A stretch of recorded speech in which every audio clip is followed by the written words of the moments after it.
Hello. Aloha. Hello, everybody. Thank you all for coming. Appreciate it. Sorry we're running a little bit late. Hello. I am Sammy Wilder King II. I'm the executive director of Imua TMT. We are a Native Hawaiian-led community group, me and and the founder, Malia Martin. We started this community group to try and raise funds to put out public message of support for the TMT specifically and our vision of Hawaii supporting astronomy and its relationship with Hawaiian culture and how we think they're integrated. But we also recognize that not everybody agrees with us, and so we want to have more of these panel discussions to have the dialogue. We've invited Kia'i to come down. I think they have some things going on up in the Mauna with the governor's recent discussion or announcement that he's moving the police out, so we're not sure if they will going to be able to make it at all, but if they can, that would be great, and if not, then we will have our panelists here to discuss it. So without further ado, we are missing one panelist right now. I think she might be at a graduation, Heather Kaluna, so she will be coming down. But otherwise, starting on my left, we have Mr. James Stone. Mr. Stone is a Hawaii attorney with 30 years of experience whose practice focuses upon representation of real estate companies, trade associations, and risk management. He has written 15 certified real estate continuing education courses, over 40 real estate-related training modules, and well over 100 real estate-related articles covering a wide range of topics. Regarding Hawaiian culture, Mr. Stone is an accomplished musician and hula practitioner who is trained by Winona Beamer and Henry Mokea Pa. Mr. Stone has recorded 5 CDs and been nominated for 3 Nahoku Hano Hano Awards. In 2008, he won the Hoku for Album of the Year for Nalani Eha as co-producer and recording artist. Additionally, he was the president of the Hawaiian Music Hall of Fame from 2004 to 2016. Please hold your applause until we're done with everybody. But that's pretty good. Not bad. Not bad. I unfortunately failed to make these guys give me bios for everything else, so I'm going to jump over to Mailani and I'm happily have these guys give themselves a little bit of an introduction. But I will say for Mailani, she's an astronomy student at New Mexico Tech. Mailani was one of the very first Native Hawaiian supporters to come out publicly in favor of TMT, which was extremely brave if you've seen the kind of rhetoric that comes out against people that support TMT online, especially Native Hawaiians. And she started the petition that is on gopetition.com, that is We Support TMT, and Imua TMT has been pushing that petition out and encouraging people to sign it, because I think Mailani really is expressing the right message in that petition, and if you agree, please go and sign it. So thank you very much, Mailani. Aloha. Thank you for coming. Thank you for being here. Thank you for coming back home for Christmas break, even though I know you were going to do that anyway, not just to be on my panel. Tyler Trent and Makana Silva are next. Tyler Trent is a student at University of Arizona, where he's also studying, I don't know, really advanced math. Lawyers don't really do math, so I don't know, it's funny astrophysics or something like that. He will talk more about it. Makana is also an astrophysics student at Ohio State. Now, Tyler and Makana came to the University of Hawaii at Manoa a few months back and had a conversation where they had presented a guided conversation with the audience, which was really cool, which we're not necessarily going to get a chance to do today, which I'll go over in a second. But they have been they've been 2 of the most reasonable, strong voices in the Hawaiian community, the Native Hawaiian community, and the community of Hawaii on trying to bridge the divide that we have here and really to understand both sides and to empathize with everybody. I went up to Mauna Kea with them. I had the opportunity to spend some time with them up there when we camped out in a van up there along with everybody else, and they had a chance to sit down with one of the protest leaders, Pua Kanahele. I believe they can speak a little bit more to that too, and really talk to them and hear about it. And I think they really understand where they're coming from from that level, and so hopefully they can share more about it. But I think this is going to be a very interesting conversation, so please, a round of applause for our panelists, and thank you for coming.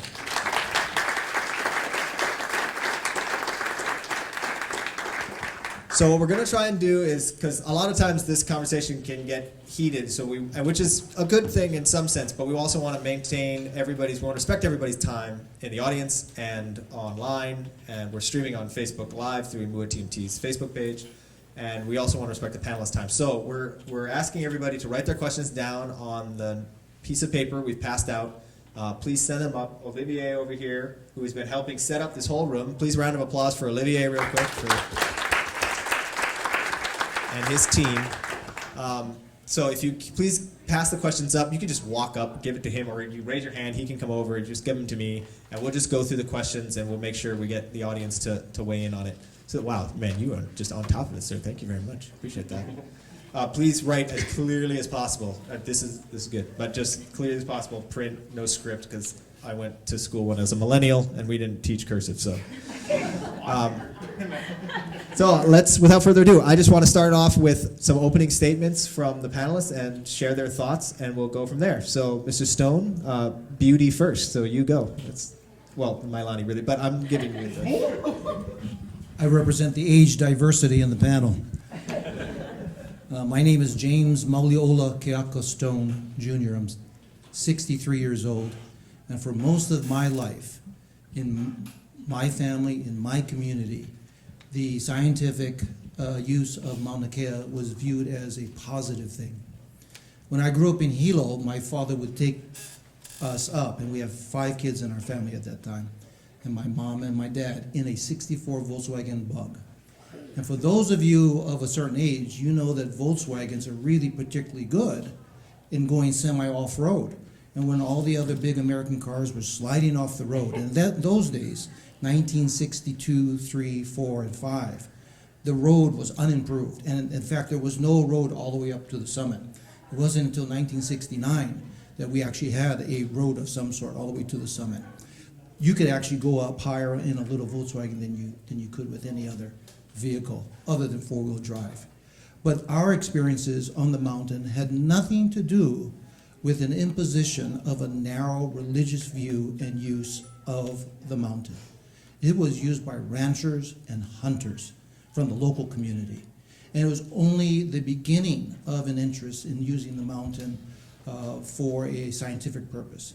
And even in ancient times, the use of the mountain was extraordinarily limited. You had the best koi. Koi is a Hawaiian word for as, that we would use for all kinds of purposes. It's like an axe, but it goes the other way, horizontal. You use that to carve and dig and do other things. But on the summit, you're above 70% of the atmosphere. If you're on the mountain when it gets dark, you die. This is not something that is recreational. It's not something that you went to on a regular basis. It's not like any of the heiau in that area, Pu'ukohola, which was the luakini for that district, the heiau for human sacrifice, was down at ocean level. And most of our activities were there. It's extraordinarily rare. And so becoming aware of the enormously misguided and misdirected rhetoric related to the mountain is the only reason why I'm here. I represent no group. I don't do this as a lobbyist for any entity. At the most, Sam pays my parking. Other than that, I am only here because as a Hawaiian, it is exhausting to listen to strident voices tell the world what Hawaiians think, or what Hawaiians feel, or what we as a people demand. It is so foreign to my experience as a Hawaiian to listen to some of the rhetoric, some of whom are my friends. Some who are now no longer my friends, they tell me, because of a different point of view. That is antithetical to Hawaiian culture. We were the most open culture. You could not be excluded from the culture with rare exception. Our queen was 3/4 haole. If you look at Queen Emma, this is not a culture that excluded. Everything we did in our culture was designed to include as many people as possible. That's something that we probably have to talk more about. Thank you.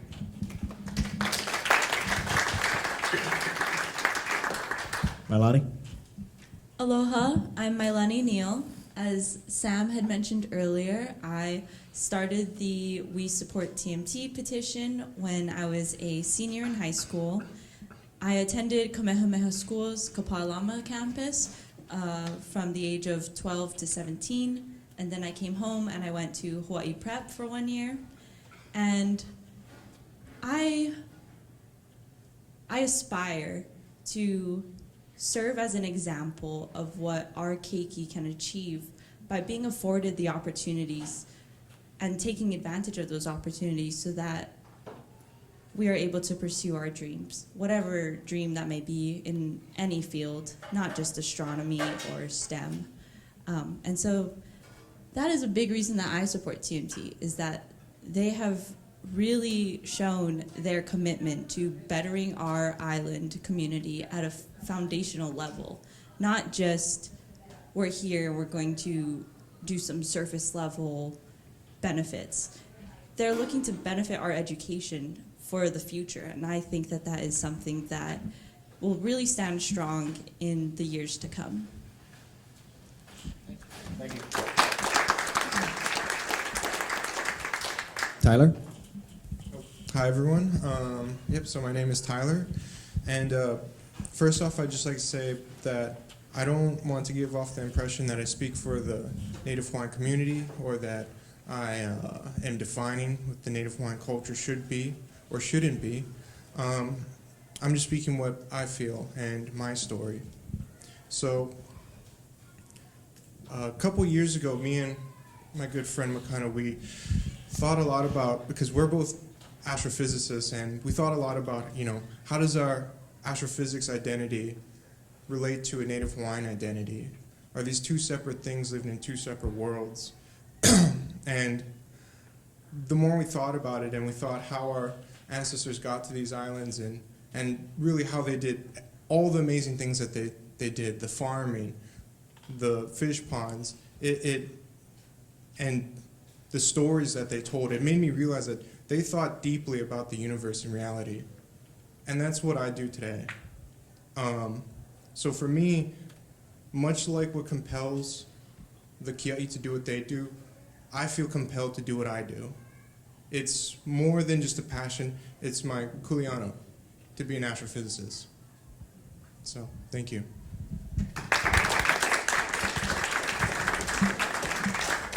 Makana, opening thoughts?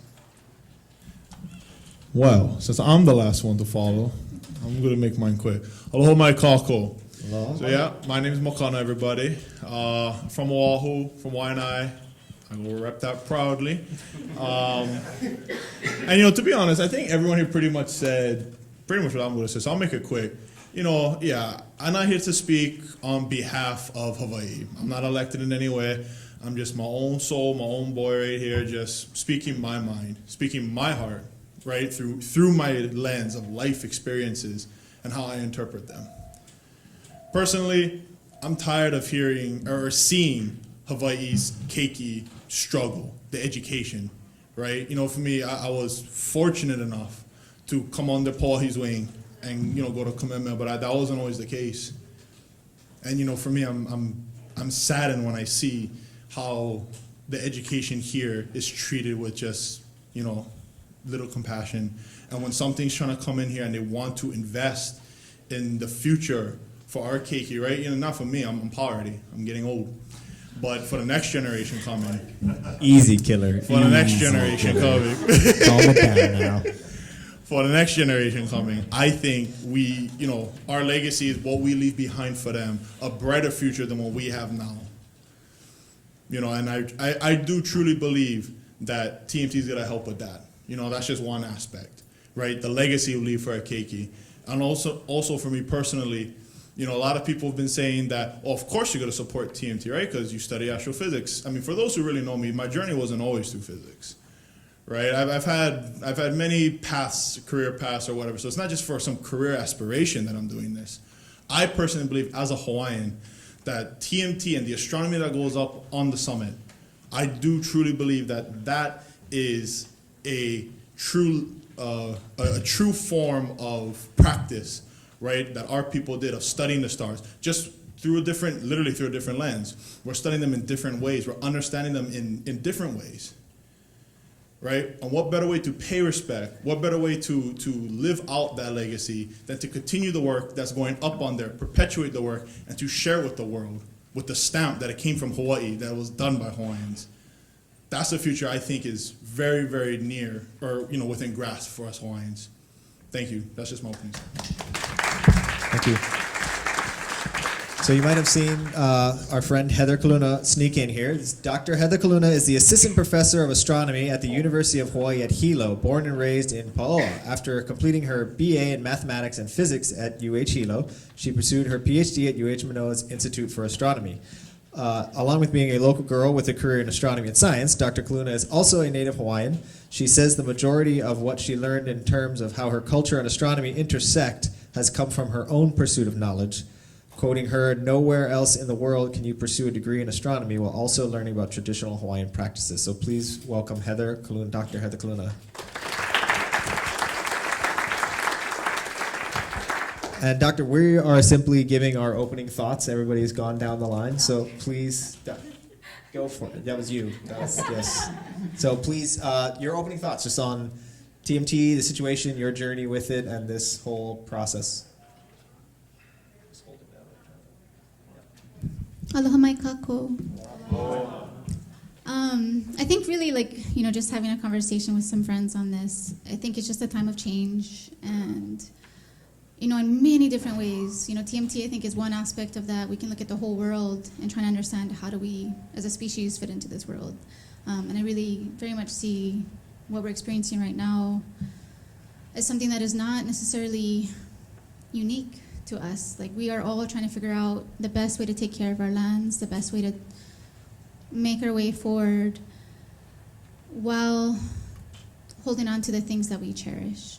I don't know, I think you said brief? No. Okay. I mean, we're here to listen to all of you guys share your mana. So, I mean, give your thoughts, and I will ask more questions, so don't worry. But if you have more thoughts, please share. I grew up in Pahoa, and we're definitely like a low-income community. And today our dump is like a very beautiful, right? It's like the famous dump that almost got covered by the lava. And beautiful mural artwork and all that stuff. But we took a drive back, so like if you go behind the school, there's this old road that we used to run for cross country, which I hated cross country. I was like, I am not a long distance runner. That's one thing we actually have in common, because I'm not going to be a doctor anytime soon. So. But we used to run this trail, and it would take you to the dump. Like, you could take a right and go by the dump. And I remember when doing that, there was so much rubbish, yeah? There was like broken cars, broken washing machines, all kinds of stuff just on the side of the road. And I drove back there like recently, and it's so clean, and like I was amazed, because it's like I've been home for the past 3 years, so still reconnecting with my roots in my hometown. And it was so nice to just see like all that stuff had been removed and cleaned up. But it did make me remember that like there was a point in time where that's kind of how we used to do it, and we didn't think much of it, right? Like, when you power something, like a broken car, you leave it in your driveway, you leave it in your yard and let it rust. We still have some of that stuff in my yard. That's Kehokaha, that's Pahoa too. And so, I think just going back and seeing that reminded me that like we are all learning how to be better, how to take care of our land better. And so when I think of the UH and their management of the mountain, there's definitely been lessons learned. But I think that's no different than the rest of us. And I think we're all learning, and we all have to give each other space to learn. But we do need to be there to remind each other of like, this is how we can be better. And so I think that's very much the great stuff that has come out of these conversations, is all trying to grow together and find a positive way forward. Thank you.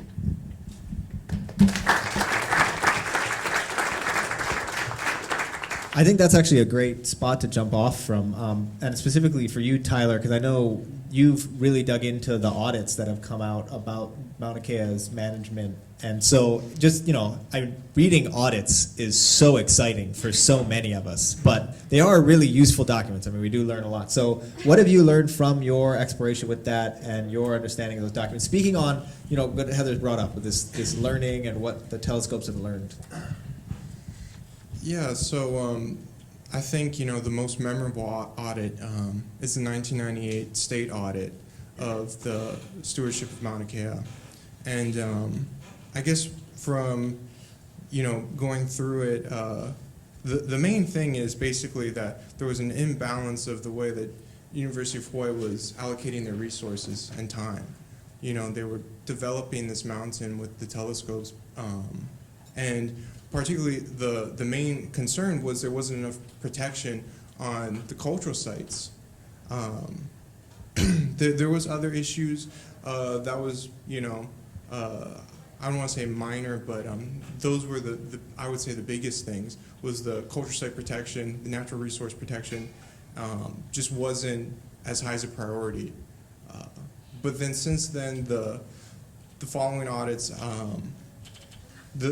from there, University of Hawaii focused on putting in the structure and the management plans to take care of these places, and now the audit, the plans was just recommendations for the administrative rules needs to get done, and that currently got finished. And from there on, it seems like I think it's already being held to like the highest standard of all public lands, and now it's going to, and it should be. This is a very special place to all of us, whether you're Native Hawaiian or you just like it pristine. This place should be at the highest standard, and that's exactly what they're striving to do, and that's what the audits show. You can look at their yearly internal audits or their every 4 or 5 year state audit. But yeah. Heather, is that your feeling on how the mountain has been managed? As somebody who lives here, does astronomy, I mean, you're talking about trash being thrown to the side, and I've heard numerous times from the protesters, they even made a funny video about it, how about the telescopes throw trash around, the telescopes are defunct, and that's why 5 of them should be taken down, they're not doing anything. Do you feel like that is an accurate description, or have the telescopes learned now, like, don't throw your trash on the ground, I mean, clean up after themselves? What's your feeling about the management? So, I mean, I've never actually worked at the observatory, so I can't say personally from like first-hand experience like what stuff has been done. But from people that I know that do and have worked up there, my brother served as an intern for the Keck Observatories as a part of the Akamai internship program. And I remember him talking about, when it snows on the mountain and finally the roads open, choke people like to go up, right? And you have trucks driving people up and down so they can ride their boogie boards down the snow, right? And like we go and fill our trucks up with snow, bring it down, build a snowman on the beach. And he would tell me like how the crew used to talk about how when the snow melted, how much opala used to be on the ground. And who was it that cleaned it up? It was the crew. It was the people that was taking care of the mountain. I think for the most part, it's not like there's McDonald's up there where they're gonna be like driving through and like, I don't know, there's no reason, there's not too many places for them to make rubbish, but I think the things that do cause rubbish are things that come from storms. So I've seen some things get blown off in high winds. I heard about one of the luas getting blown off in the high winds, and I was like, hopefully nobody's in it. But stuff. The conditions up there can be extreme, and that can lead to stuff collecting on the ground.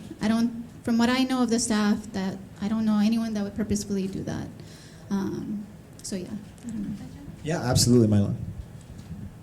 So I spent 2 summers working at the East Asian Observatory, and they manage the James Clerk Maxwell Telescope and the United Kingdom Infrared Telescope. And so I got to spend a lot of time up there, and I got to know the crew of the telescopes very well. And one thing I can say is that they are so extremely mindful of the Mauna.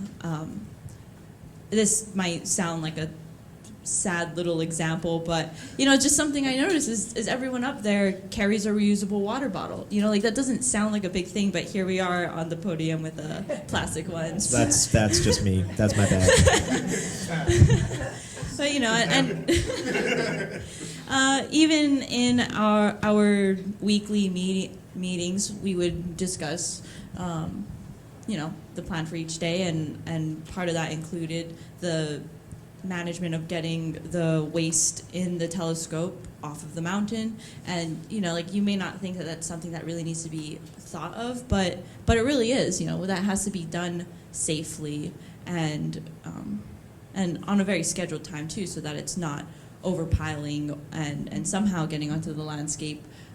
And so yes, the observatories are very mindful of how they are leaving a mark on the mountain and doing everything that they can to prevent that mark from actually being extremely damaging. They're doing all that they can to respect the Mauna because they love it just as much as all of us do too.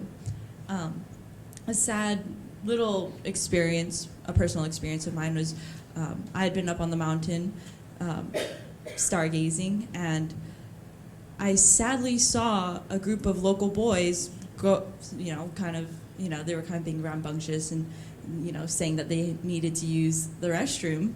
And instead of using the provided restrooms at the visitor center, they decided to go off into the wilderness. And I was absolutely dumbfounded. I was very confused. Like, should I go and say something? Like, should I confront them about this and be, the confrontational, responsible person that I am?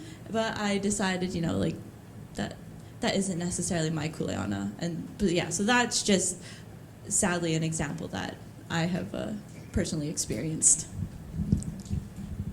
I realized you asked about, in addition to, how the land itself, rubbish and stuff that might happen, the perception of observatories kind of sitting there and rotting. Yes, please. And so, even though I don't work at the observatories, I do use the facilities for research. And, the only telescope that I know of that had technical difficulties was our own educational telescopes. It wasn't something that was, like a bus old car that you left there to rot. It had problems with its gears. It was not working the way it should.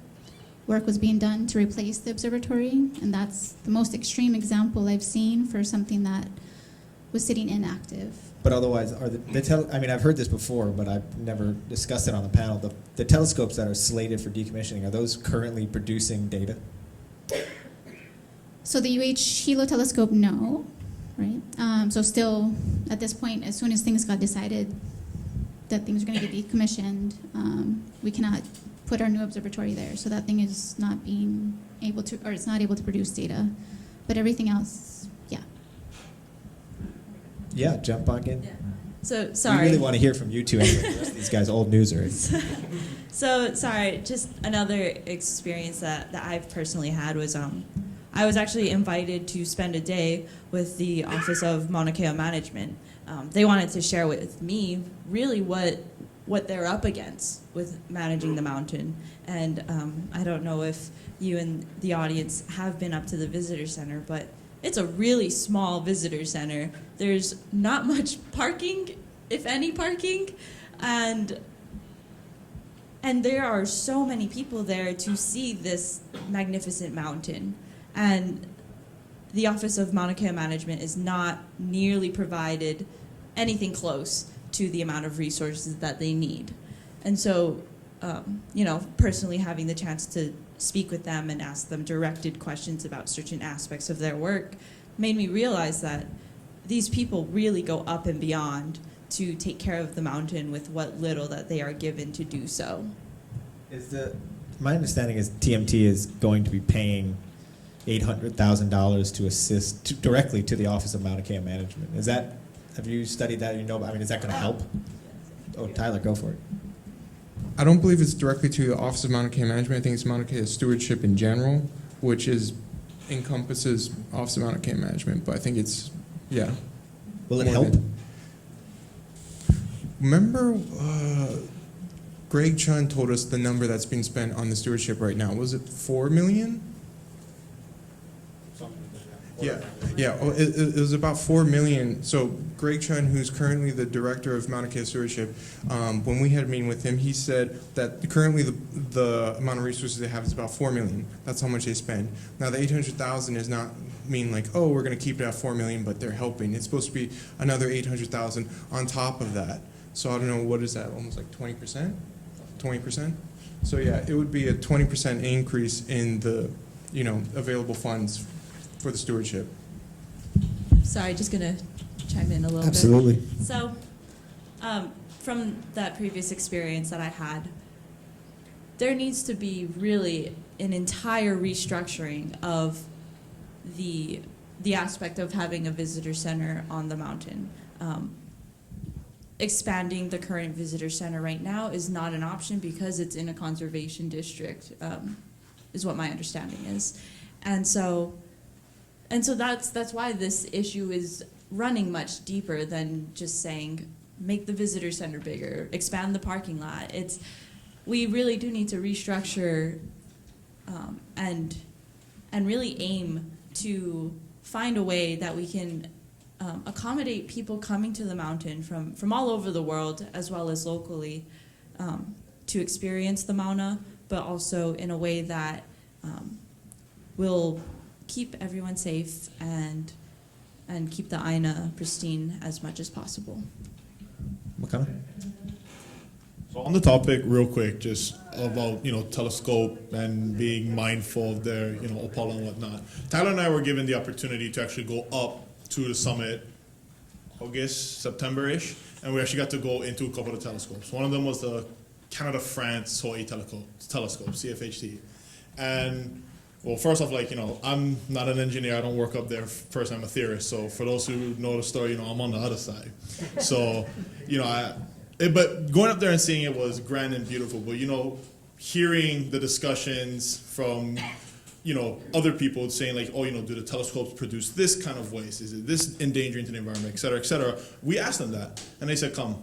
And they showed us from, the basement of CFHC all the way to the top where that shoulder joint gear is. And they showed us if something spills, if something breaks, if we drop something, it's marked down. We clean it up. It comes here. They showed us exactly how they clean everything. It's pristine. They do not let a spilled or an oil leak go undocumented in that facility. So these guys do their best to make sure that it's well kept, that nothing is going to harm the Mauna. Right? This is not going to harm the Aina itself. And if something does go out of whack, if something does happen, they document it, they contain it, and they deal with it immediately. And that's just our experience, our observations, and our interactions with the crew up at CFHT. They show that they really gave it them. And, a lot of them are local guys. Well, I think most of the guys we met up there are from, Waimea and whatnot. And they told us, we don't want anything from the telescope, polluting our lands. We don't want it to affect the land that we live off of. Why would we want that? They do their best. So, I just wanted to add that since we're on the topic of telescopes and cleaning up after themselves. Can I add to that, Makana? Yeah. We also have to remember, this is kind of an isolated place. It's not like if you spill something, you can just go down the road and pick up another, thing of gasoline or something, right? If you spill something, then that means you're not running for the night, or something's gonna be delayed. And so people are also very careful because you are isolated. You cannot just get more of what you need. And so if something goes wrong, it's documented. You gotta run a tight ship, essentially. And so a part of that is cleanliness and making sure you avoid such mistakes. I want to switch it up a little bit, unless you wanted to jump in on there, Jim. Well, Sam, I just wanted to note that after 11 years of litigation, one of the issues that was raised time and time again by the petitioners seeking a contested case at the Board of Land and Natural Resources level, and then back up on appeal, was the possible contamination of the mountain and the aquifer below the mountain. And as it turns out, in the hearings held here in Hilo, 44 days of testimony, the evidence made it clear that there was no contamination at risk for the groundwater. There was no damage to any of the historic sites. There was no harm to rare plants or animals or any release of toxic materials based upon the current management and the proposal for the TMT. So the types of arguments that we've been hearing for 10 years are the same ones we made 20 years ago, or some people were making 20 years ago. So one of the things that's exhausting from an attorney point of view is that We love attorneys here. at some point in time, we have to recognize that this has already been dealt with, not just as a theoretical matter, and not as a matter of opinion, as a matter of litigated fact.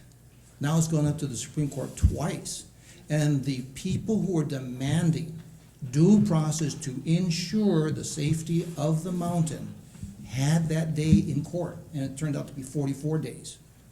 So to continue to complain about that is sort of the height of hypocrisy.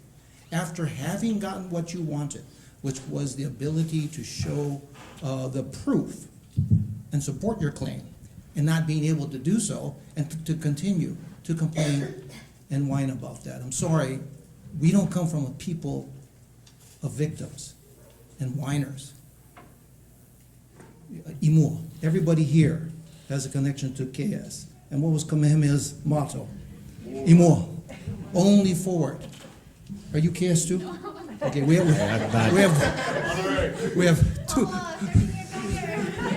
two renegades, Pohoa and Punahou. I'm not even going to talk about where I went to school.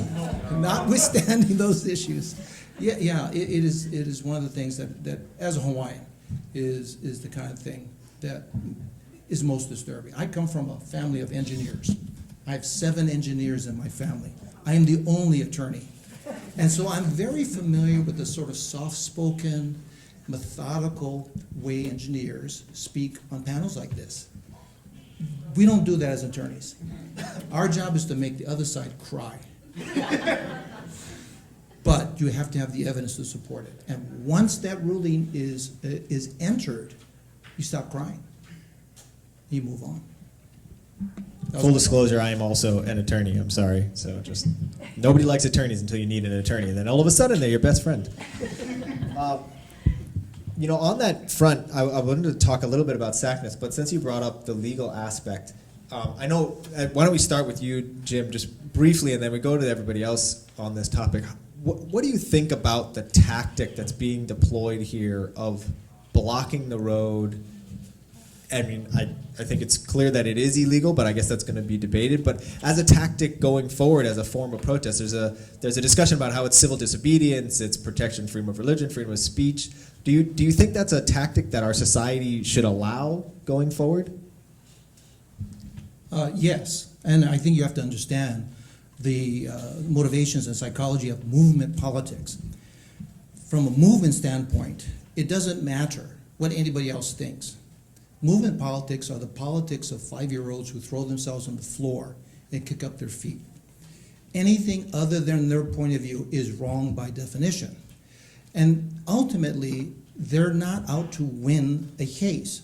We know that because they lost the case and they're still fighting the same battles. Movement politics is about emotion and delay.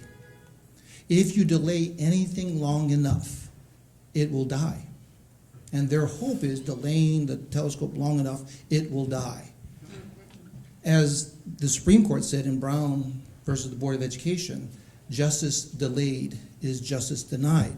So to the extent that we fall into the trap of thinking it's okay, there are 2 conclusions you can make. Yes, everybody has a right to a belief. Everybody, you, me, everybody in this room has a right to a belief. None of us, however, have a right to impose that belief on anyone else. And that's where the line has to be drawn. Mayor Arakawa on Maui faced a very similar situation on Haleakala. And he said from his point of view as the executive of Maui, it was simple. You cite them for trespass, it's a $50 fine. If you came up again, you cite them again, and that's a $500 fine. And within a week, it stopped. And so to the extent that there are legal tools that people can have for civil disobedience, that's an extra legal tool. But we're not talking Gandhi here. This is not that kind of movement. There is not an inherent injustice that compels people of moral conscience to support the denial of at least 100 Hawaiian scholars every year for 10 years the opportunity to raise themselves up and their families. Our pressing needs as Hawaiians are health, both physical and mental, housing, and the inordinate number of us that are incarcerated. Every one of those issues are issues of poverty. So if the TMT is going to provide 100 scholarships for Hawaiian scholars potentially, that is a tide that lifts at least 100 boats in the first year. If my friends who want to deny the opportunity for the TMT prevail, I am still dealing with health, housing, and incarceration. Anybody else want to weigh in on this question of the tactic that's being used in particular? Well, we kind of covered it. Go for it. Just to kind of share my personal thoughts on this. I truly empathize with the protesters. I can understand why they feel suppressed and oppressed. But it's not the telescope that is doing that to them. And so they have sadly painted a target on this telescope for issues that are not the telescope's doings. What explains that? So, of course, Why are they picking on TMT? because they don't have guns. The astronomers don't have guns. There's Pohakuloa, 3 miles away from where they're set up right now, but they are not presenting their problems to them because they have guns. If you I'm sure you guys have a picture Housing of on a a sh- wall who that, no offense, but I Yeah. know most of us can afford. And I don't know, like you said, homelessness is a big problem. So I don't know where everyone is for that. Just saying. You know why they pick on you? You're science nerds. And you pose no threat. I mean, it's a riff off of the gun thing, but that's not really it. When you talk to UH people, when you talk to scientists, what they want to do, what they think they're doing is having a rational conversation. So if the Kia'i are talking to you and making demands, you're thinking, all right, how do I accommodate this? Movement politics is not about achieving any of those. It's about delaying you. And so every opportunity to accommodate every single demand is in the plan. Every one. Whether it's protecting the environment, protecting the plants, protecting sacred sites, every single demand has been accommodated in the plan. It turns out it wasn't about accommodation. So movement politics is not about accommodation or compromise. Movement politics is about winning and you losing. I just wanted to add, I had the honor of having several panels this semester with one of our philosophy and gender and women's studies professors at UH Hilo. And her stance, was to support the Kia'i. So I'm definitely going to come from a more academic side and maybe not as rational. I don't know. I I'm definitely supposed to want. be a I was scientist. actually going to ask you about this coming up, so please. But she definitely spoke a lot to this idea of civil disobedience and how that is one of our rights. And I agree that we should have that space to if we feel like something's wrong, we need to be able to express that. We need to be able to stand up for that. If we don't have that, then how can we affect change when something we feel is happening that is wrong? And so in that sense, I think it's been a really tough time, I think, in the sense of trying to understand the leadership of who makes decisions about who can go up the mountain, why, it's civil disobedience for the purpose of, standing up for very many different things. But when we hear the messages coming from the Kia'i, there are so many different things aside from TMT that are being brought up. And so it's hard to, I don't know, how do you address these issues? TMT is the scapegoat for a plethora of ills. And that's natural to some degree, right? Yes, but we cannot confuse civil disobedience with and equate that with the denial of someone's lawful right. To the extent that there is a permit issued and there's a lawful right to use the mountain, someone's political expression against that does not give them the right to stop the lawful activity. So that's where we're getting kind of confused here. Our natural cultural tendency is for accommodation. And that was the first thing I spoke about when we started this, is that we are inclusive as a culture and we want to give everybody the opportunity to be heard. But that's not their point. They don't want to just be heard. They want to be obeyed. They want to impose that conclusion that they have reached, that there might be some sacred motivations that prevent the telescope. But if that were the case, then they should have stopped, or should right now stop, the Royal Hawaiian Shopping Center in Waikiki that has the most sacred stream that runs from Mauna to Waikiki called a Pukehau, and the sacred coconut groves that were established there for 1,000 years, in the middle of the most gaudy, and you could argue the most grotesque development. But we're not protesting that. I want 100 Hawaiian scientists a year. I don't need another 100 waiters or housekeeping, as honorable as waiting and housekeeping is. Big brain guys like these kids, who still have their hair. And that means they can affect the future. I'm on the downhill slope. I will say, just acknowledging when I get upset. I don't always do the thing that you think you should do to make yourself feel better, right? And I see that here because I've seen my family go through stuff that is not lawful, and it should have been lawful, right? The law has not always protected my family, and so at that level, I see this as it's a natural product of being upset with the system and how you've been treated by the system, and I think that's fair. Not that I'm anyone to say that, but that's just my perspective. But again, I think we're dealing with a bunch of different people that are up there in a bunch of different perspectives, and it's really hard. How do we move together to find a resolution when there's not one central issue to address? What? Malani, I saw you were thinking about I was just nodding in yes, okay. There was a letter that came out recently, Tyler, that you weighed in on from SACNES, and I wanted to know your thoughts on that letter. Please describe what happened, the background, and everybody can weigh in on it, but I just wanted to know your thoughts. And please tell everybody what SACNES is. Okay, so yeah, SACNES is, I don't know what the... Society for the Advancement of Chicanos and Native Americans in Science. Yes, so... Thank you to me for telling you the thing that... Okay, sorry. Yes, so SACNES is, yes, it's the society, and they're, I would say, somewhat well known inside at least academia for a lot of indigenous students.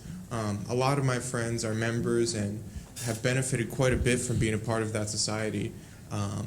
Anyway, so I think it was this past week they released an open letter that was addressed to Governor David Ige and one other. Yep, Mayor Harry Kim, thank you.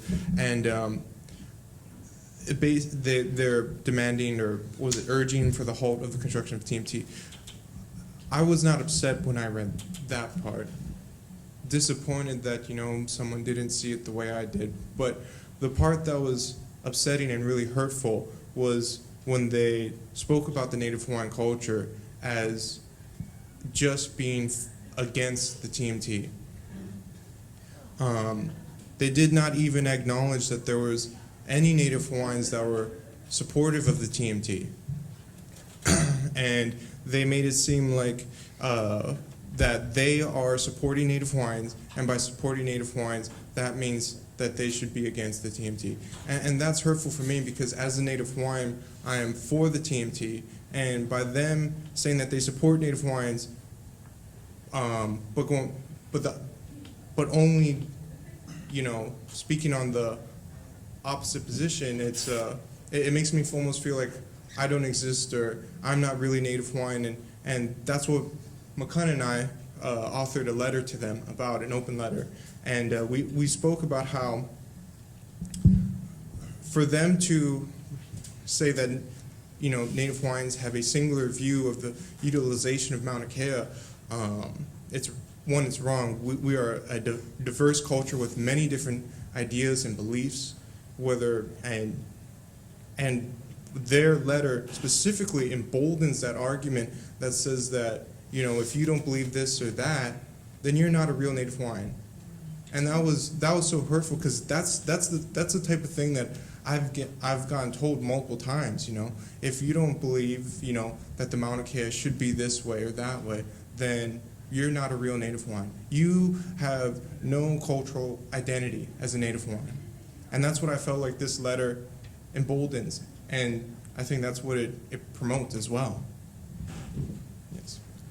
I don't know, Muka, if you want to add anything. No, I think you hit all the points, and I think Tyler hit the important part where given the context that the letter didn't outright say, right, where if you do this then you're not Native Hawaiian, but it was a catalyst. It really burned that belief because I'm sure other people on this panel and out there have heard it too, but at least my experience and Tyler's experience, like we talk to each other a lot, and that's been told to us a lot. Saying like, you confused. You're gonna learn. No worries. You'll figure it out. When you actually understand your culture, when you actually understand, what it means to be Hawaiian. It's kind of funny. Like people try to tell me, don't try not to talk about the culture because you don't really know it. You don't really speak the language and all that kind of stuff. I don't know about that. That doesn't sit right with me as who I am. Who I am as a Hawaiian. So. Yeah, that letter just kind of solidified that feeling, and then Tyler and I got together and said, okay, yeah, we need to respond to this because that's to me that wasn't Pono at all. I guess I would jump in right here just because I've gotten a whole lot of lovely messages about how I'm not Hawaiian because I look like the stereotype right here. Because hey buddy, how's it going? But I think there was an article that came out that was really important that just said you're Native Hawaiian because you're breathing. You are Native Hawaiian culture. You're alive, and our culture's alive, and therefore you're Native Hawaiian. So I just wanted to throw that in here, even though I'm not technically on the panel. But Heather, you were going to jump in on this with a thought. And then Mailani, I wanted to ask you about this too. So I'm a part of the Pueo board. Pueo is a group that came to fruition in support of TMT during the contested case hearings. And Pueo is an acronym for Perpetuating Unique Educational Opportunities. And having that response, which is actually a change in response, so I think it's important to context. SACNAS held their conference here in Honolulu just this past fall. And prior to the conference, they came out with a statement regarding what's happening with TMT, where they took more of a neutral stance. So a few months after the fact, for them to come out with this statement, it shows that they are listening to people in our community, which, is good.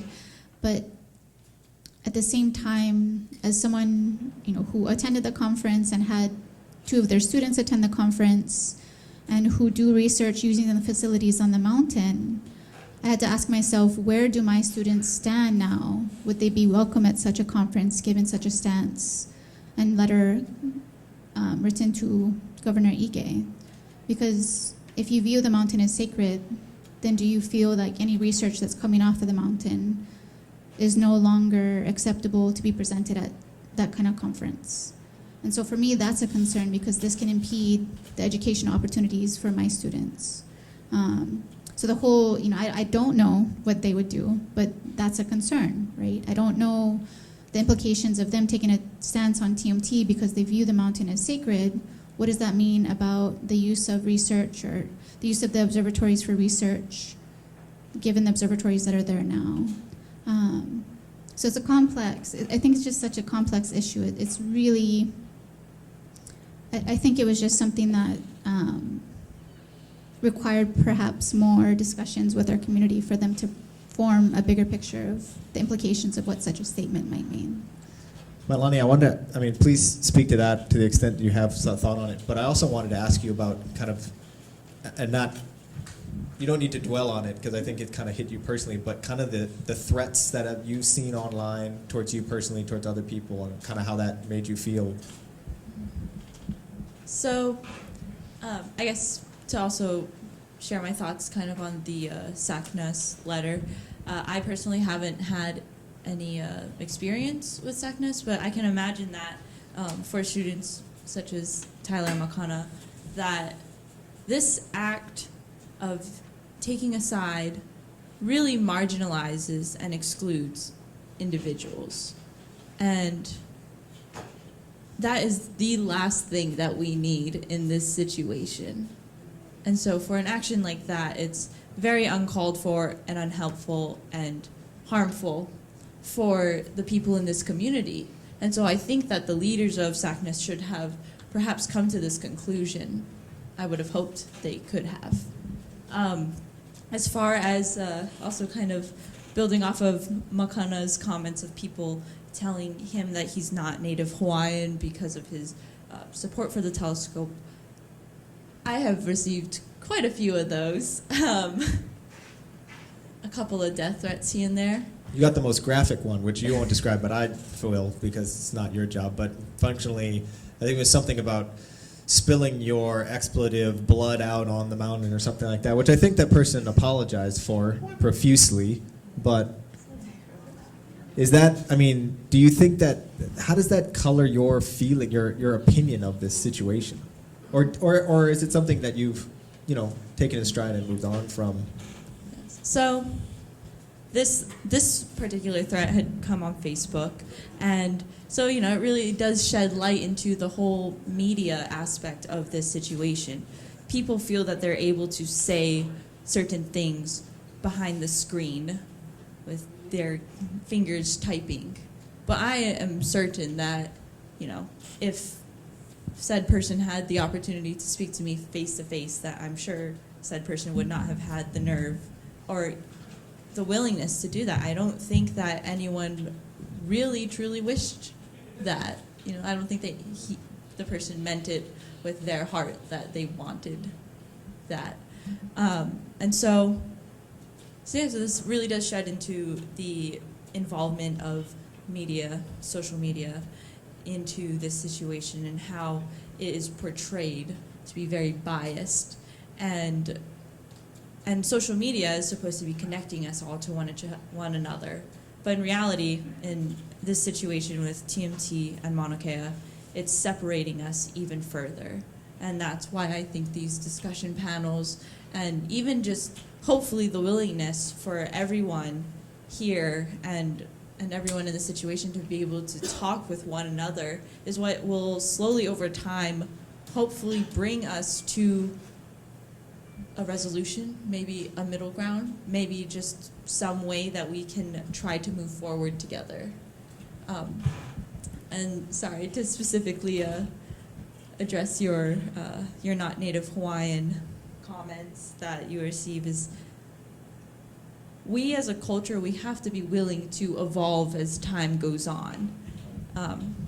At a philosophical level, our culture will die if we're not willing to adapt it and continue, but we don't need to necessarily forget our roots. I'm just saying that we need to find a way to bring those roots and those ideas into a modernized world so that we can better our legacies and our futures to come.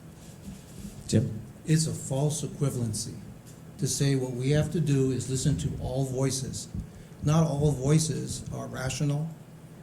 Threats of physical violence are not acceptable. Mailani, they don't have to actually kill you for that to be wrong. You make those sorts of arguments when you don't have a true argument, an actual argument. It is a response that is an expression of frustration for all the types of ills that Dr. Kauka was talking about. But that's still inexcusable behavior. If you were my daughter, and I saw that would be a real problem for whoever said it. And every Hawaiian father would feel the same way. These are cowards who sit in the shadows, calling us names, insulting us, who have made an effort to make a contribution for each of you on this panel in science, for me in law, and for the types of people that have not made an effort to lift up their people, to say that they have, in terms of the quality of the argument, stand on an equal footing, I'm sorry, is just not wrong. That is way wrong. This is not fair. Movement politics is about intimidating people and stopping them from their lawful and, frankly, enormous contributions that you folks make every day as scientists. We are not building, or UH is not building a Marriott on the mountain. This is not, their expression of civil disobedience is not the same as apartheid in South Africa or the civil rights movement in this country. There is a false equivalence to say that the world's most advanced and important scientific instrument is somehow the cause of your problems. Is a disconnect intellectually that's so wrong that Stevie Wonder can see that. So I know how everybody wants to be nice and accommodating. But in the old days, you were right and you were wrong. There's only one penalty. The first observatory in Hawaii was Cook's, and he asked the permission of the chiefs in Kona, and they were amazed at the instrumentation and what they were doing. From our point of view, we sailed with confidence and purpose throughout the Pacific and populated every island group without the aid of compass, sextant, or telescopes. The first time we saw those instruments, we immediately recognized its importance. I will not second guess Kamehameha and the other chiefs that immediately recognized the benefit and somehow impose a distortion of a value system from a group that primarily comes from a Pele background, and so you're already on the wrong mountain, because that's Poliahu up on Mount Kea, and then say you speak for all of us. I'm sorry. It's going to be great was- if we get the panel about everybody up here. We're going to have a cultural discussion, great depth about Pele and Poliahu and that bit. But you wanted to weigh in, Heather? If that's okay. Absolutely. I think, at the end of the day, when you're having that argument with someone and you're both saying the same thing, but for some reason you're just not hearing it that way, I feel like there's a little bit of that going on here because, the claims that you spoke about, protecting our water, protecting our aina, all of us here care about that. We want the same things. But I think we understand that TMT is not the only threat to that water supply, right? Here we are in Hilo, we have houses, we have septic systems, we have cars, we have all kinds of gas tanks. Freaking Bayfront gets flooded all the time. There's concerns and there's ways that we can manage these concerns. So if our goal is really to protect our water supply, then we can work together to do that. And TMT is not the problem, really, it isn't, right?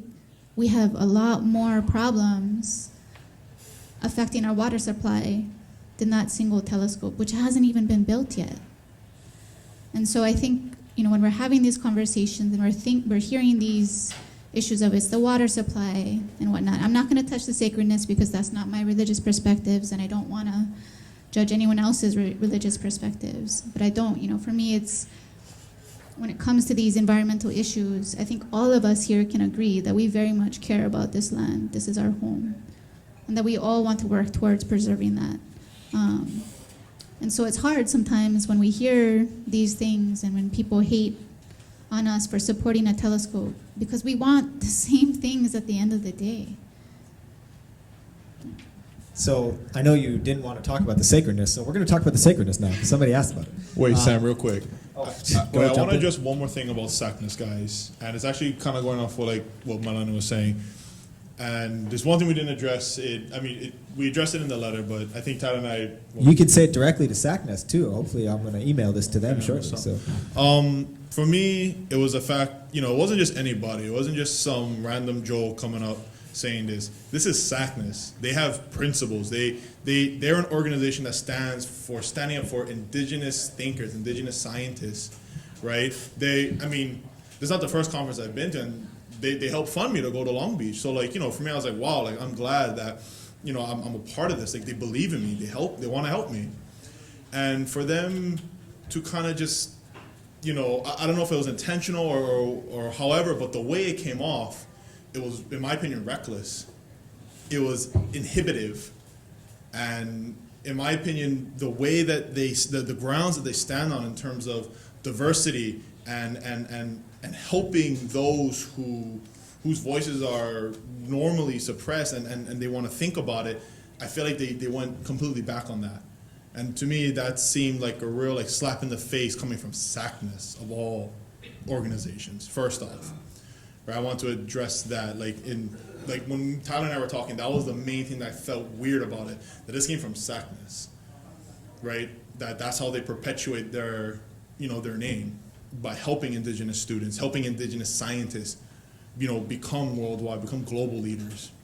And the other thing I want to address, Marlene, that you brought up was, the notion of our culture, about, kind of like, we can't keep living in the past. We gotta move forward, right? We gotta modernize. And kind of a saying that Tyler and I have developed is this notion of how, one way we can perpetuate our culture. And one of the ways that we believe is perpetuation through contribution, right? The work that we do with our names, with our background, with our life experiences, that's a signature. When we publish a paper or you patent something and your name's on it, right? Your name, in Hawaiian culture, your name's important, right? It's indicative of your genealogy, of who you are, how you got there. There's history, there is meaning to that. So for me, the more you contribute, here as a scientist, and I think, attorneys contribute too, like when we contribute something, I mean, I don't know, I'm sorry, I don't know what attorneys This is not do. an attorney roast. Continue. No. But, the reason why I live by that philosophy is because it applies more to just, astronomy or engineers or STEM, right? It applies to all aspects of what a culture is. Artists, scientists, chefs, we're so, especially Hawaiian culture, we're so diverse. So that notion of perpetuation through contribution doesn't have to just be through publishing a paper. Your work that you leave, that's your legacy, right? That's the stuff that you help and ultimately share, not just with other people in your community, but with the world. And we're in a time frame now where we can share those things globally. It's more than just here on this island or this neighborhood, right? Everyone's gonna see it. So, I just wanted to share about, at least that view that we have of Hawaiian culture and how we can perpetuate that in a modern way. What do you think SACNA should do now? You want my, okay. Yes, I do. Personally, okay. Well, you can't really take back what you say. Some people say take back what you say. You can't really do that. It's already out there. What you need is an attorney to represent you. I think we have one on the panel, I believe. Personally, I mean, what I would like to see is SACNAS coming out, and I think what we would all like to see when someone, steps on your foot, they make a mistake, we say, we're sorry, we overstepped the boundary, or here's what, or if they explain like here's why we did this, et cetera, I want to believe that they're not trying to make us feel the way they're feeling. I want to believe that. And if that's the case, I would love for them to come out and say that this was a misunderstanding, that they, that they're sorry. Like that would be nice. If they could do that, if they can own up and, remedy this, make pono, I'll be happy. Heather, would that address your academic concern with SACNAS? I mean, if they choose to acknowledge the summit as a sacred place, that is their right. But I think, maybe addressing what are the implications. Should we have Native students, Indigenous students, minority students? Because this is one of the largest underrepresented minority conferences in the nation. And we have, being at UH Hilo, the most diverse campus in the nation. We have many of our students that would very much fit into that environment. And I urge my students to go to this conference because I wanted them to see what a healthy, underrepresented minority community looks like. And then for this to happen, it was hard because I don't want my students to feel like now they're not a part of that community. So I think that needs to be addressed. How do people who have views that are inconsistent with the SACNAS board fit in with this community? Jim? Kaluna, you have no control over SACNAS, but you have complete control over how you deal with your students, and to the extent that your leadership and guidance helps them stand tall as scientists who are at the same time Native. You won't have the same problem that none of my Japanese friends have. Because that they are engineers or scientists doesn't make them any less Japanese. Their sacred mountain, Fuji, they go up and down all the time. And there are several stations along the path up Fuji for a Shinto shrine where they can acknowledge and express their religious connection to that mountain. I get chicken skin when I think about it, but to an extent, we have to, as Hawaiians, stop fighting with ourselves. And that being who we are is Hawaiian, no less than it is for a Haole scientist, a Japanese scientist, a Chilean scientist, or maybe if any move there, a Canary Island scientist. We are Hawaiian. He Hawaii'u. And it's nobody else who is going to be able to do that but ourselves, coming to terms with our own identity. If we wait for other people to recognize that identity, we will have this conversation with my children and yours. So I want to move to some questions from the audience because we got a lot. One of the first ones we got was, what the protesters say Mauna Kea is sacred land. I mean, the King Kamehameha II, this is phrased as put an end to this. Why has this not been researched? I think the reference to here is that Kamehameha II abolished the Kapu religion at the urging of his mother and Queen Kaahumanu, is Kamehameha's favorite wife. How does that inform your thinking? So this is a question for all of you, if it informs your thinking at all on this question. And I know, James, maybe we start with you because you were on our Defining Sacred panel discussing this exact topic. Or we can not start. We can go somewhere. Yeah. You want to go somewhere else first? All right. Mailani? Give the scientist. I would not second guess my king's decision. And if there were a modern monarchy to uphold this, I would not second guess that.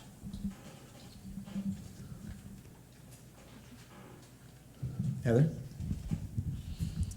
I know that you didn't want to talk about it, but since I'm asking you anyway. Well, I just don't want to talk about, one person's belief system being better than another, because we have a diverse set of beliefs in this entire world. As far as that, so the question was getting at, talks about the kapu system being abolished. Well, essentially, I guess I don't understand the question. What is your thought? I mean, does that inform your thinking on this topic in any way? The fact that the kapu system was abolished by our ancestors in a very forthright, unquestionable manner.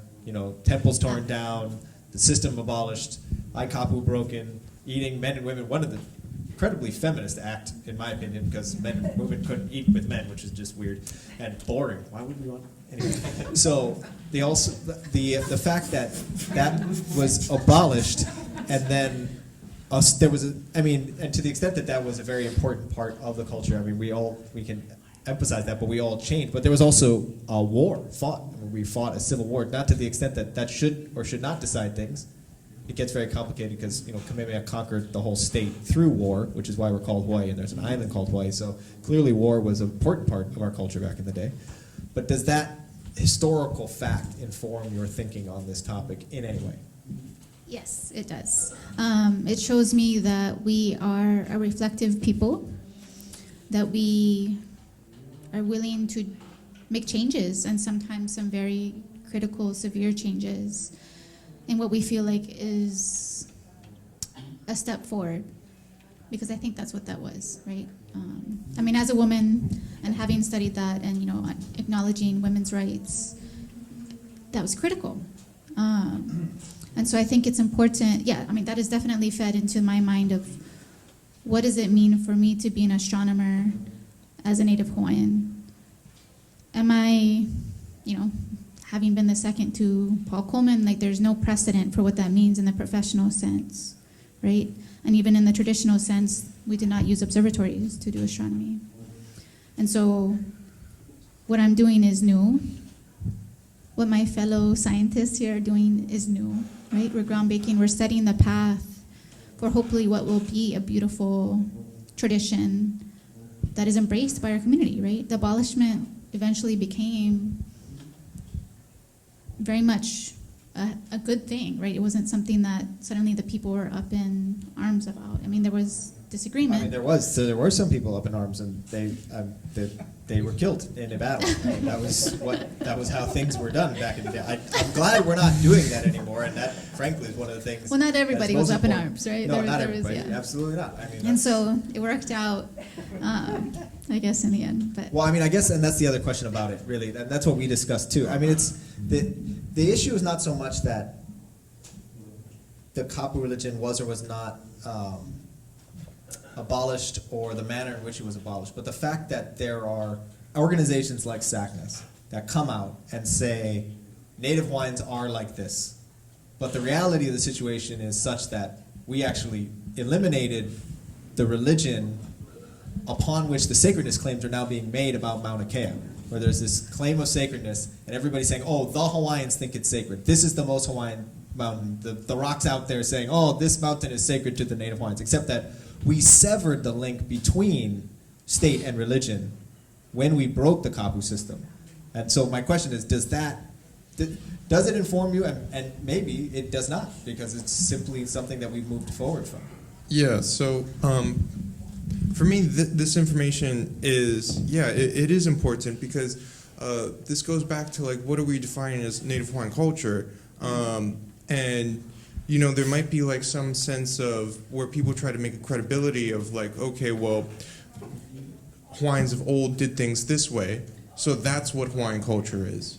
So by, you know, when we talk about, you know, the kapu system being overthrown and abolished, then that brings into question, okay, why did we decide that this religion is the most credible one, or is the one that is, you know, the most traditional?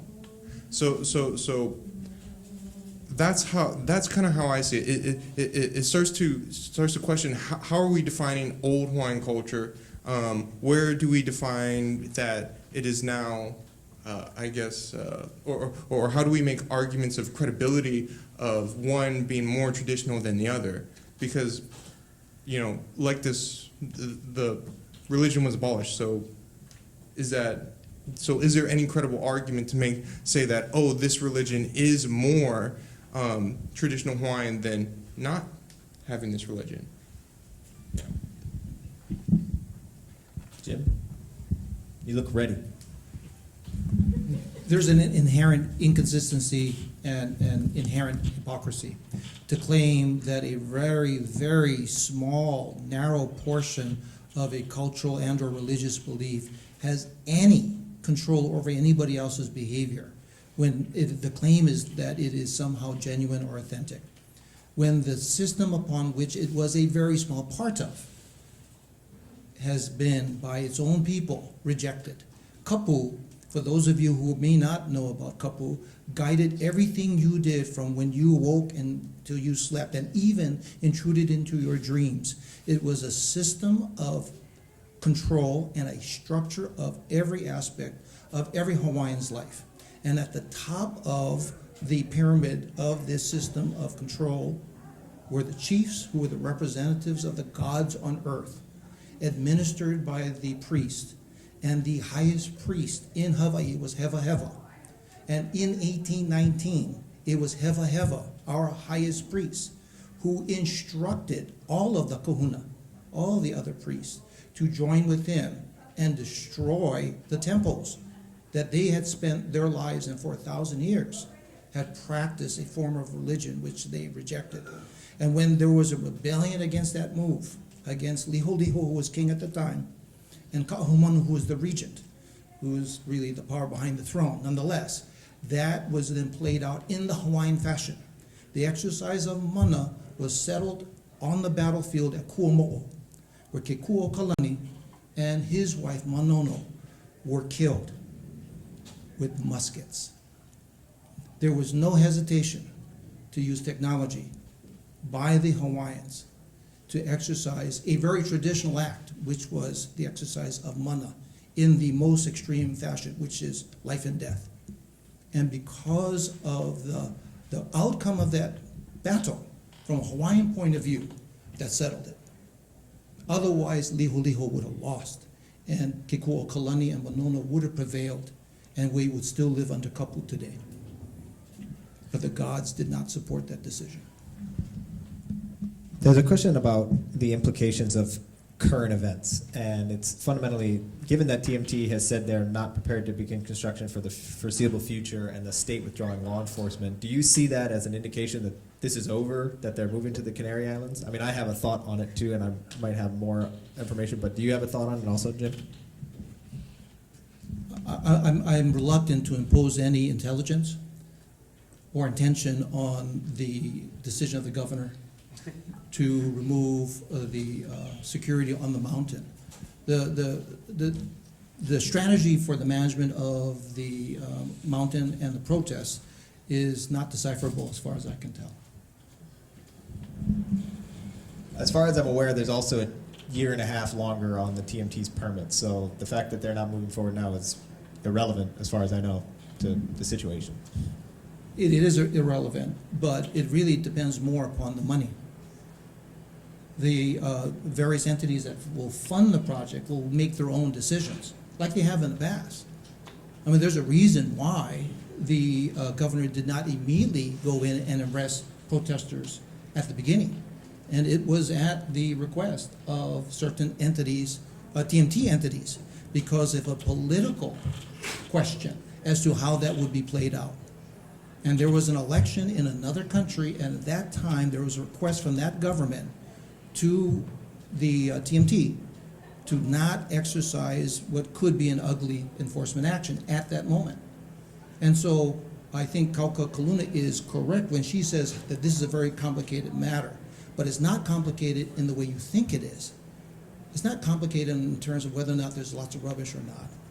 It's really complicated in terms of the extraordinarily powerful interest of international entities, domestic entities, and state politics that have the control. There could be a decision tomorrow to enforce. That's completely within the authority and ability of our government officials. And they could move, the TMT entities could move tomorrow and say, no, Hawaii, you're too much trouble, and then go to another place. That's not something we can control. That's why it's really complicated on the telescope side. On that issue, Tyler and Makana, I wanted to address this to you because I know we've talked about this before, and I think you have a very nuanced view on the idea of arrests and the concept of arrests. And I know that we've talked to students at UH about this. What is your feeling on the fact that it would appear, based on the statements from the protesters, from the Kia'i, that they will have to be arrested in order for TMT to move forward? Maybe this panel discussion will convince them that TMT is a good thing and they will move, but as far as I can tell, it will not. So what is your feeling on that situation, on what it means to you, what it means to the community, whether it's good, bad, right, wrong, necessary? How does it inform your thinking? So yeah, Tyler and I have been thinking about this, and here's kind of where we stand. If you want to stand for something in a system that you don't believe in, and you're going to go against the system, right? You acknowledge that the action, the ways that you want to go against it are ways of which you are breaking the law. If you accept that and you say, yeah, this is the plan, this is what we're going to go through, we're going to do it for this purpose, then by doing so you accept the consequences that come with it. And I think that's a kuleana that you need to accept if you're going to be involved in this sort of civil disobedience, right?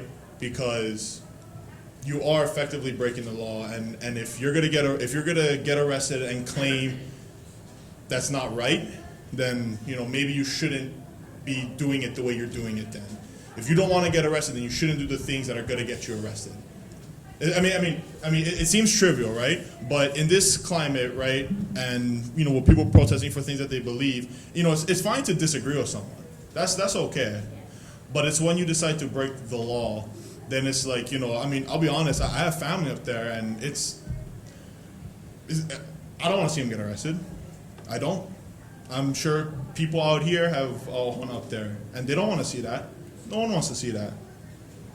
But, it took me a while to understand is that they're up there with a purpose and an intent, and with that comes reactions, consequences, responsibilities, right? And, ultimately, if you accept that, then it has to happen. And we as members of that ohana as well, of that friend group, we need to accept that as well.